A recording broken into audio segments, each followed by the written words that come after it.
Hello, on today's criminal law Q&A, we're going over the common question, what happens if I failed my drug test on probation?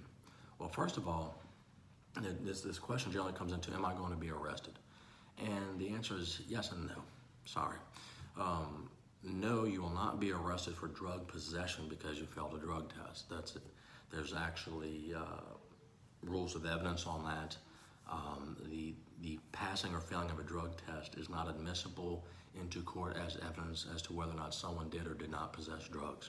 So you won't get a new arrest for a substantive charge, but you will likely get arrested for violating the terms and conditions of probation. Terms and conditions of probation are that you not break the law or that you remain drug and alcohol free. Those are standard conditions. And so there is a good guess that if you are failing a drug test, that you may have violated the law, but even though if they can't prove that, you still have failed the test, and that's a specific probation violation.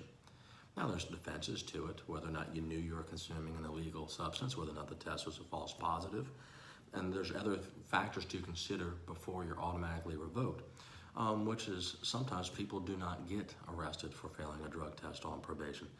Some instances are just given a reprimand. Some instances they're just getting added conditions onto the probation. Okay, you failed a drug test, I'm gonna require you go do some outpatient treatment. And then there's some people that do get arrested and the judge says, hey look, you've done a lot of things right. You messed up here, you messed up a couple times with some drug tests.